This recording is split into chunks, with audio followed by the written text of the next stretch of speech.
என் பேர் வினோத், நான் ஒரு ஆர்டிஸ்ட். இன்றைக்கி ஒரு எளிமையான ஃபேண்டசி பெயிண்டிங் பண்ணலாம். வீடியோக்குள்ளே போகிறதுக்கு முன்னாடி சப்ஸ்கிரைப் பண்ணாதவங்க சப்ஸ்கிரைப் பண்ணிவிட்டு சைடில் இருக்கிற பெல் பட்டனை ப்ரெஸ் பண்ணிவிடுங்க. வாங்குங்க, என்னோட சேர்ந்து நீங்களும் பெயிண்ட் பண்ணுங்கள். கலர் மிக்சிங் ரொம்ப கஷ்டம் கிடையாதுங்க. நீங்கள் பாருங்கள், இந்த வீடியோவை பார்த்தா நீங்களே ஈஸியாக கலர் மிக்ஸ் பண்ணலாம். என் கூட சேர்ந்து பெயிண்ட் பண்ணணும்னு நினைக்கிறவங்க என்னோடய இன்ஸ்டாகிராம் ஐடியில் உங்களோட போஸ்ட்டை நீங்கள் போடுங்க.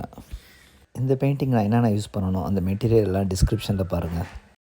இந்த ஸ்கை கொஞ்சம் டிஃப்ரெண்ட்டாக பெயிண்ட் பண்ணுவாங்க. மேலே நம்ம அப்படியே லேயராக ரப் பண்ணிகிட்டே இருக்கணும், வேறு கலர் வச்சு.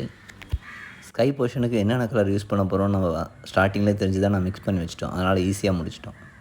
நீங்களும் அது மாதிரி ஒரு போர்ஷனுக்கு என்ன கலர் வேணுமோ அதை ஃபஸ்ட்டே மிக்ஸ் பண்ணி வச்சுட்டு பெயிண்ட் பண்ணிங்கன்னா ரொம்ப ஈஸியாக சீக்கிரம் முடிச்சிடலாங்க. ஒரு சிம்பிள் பட் வச்சு எப்படி ஃப்ளவர்ஸ் மாதிரி வரையலான்றதை பாருங்கள்.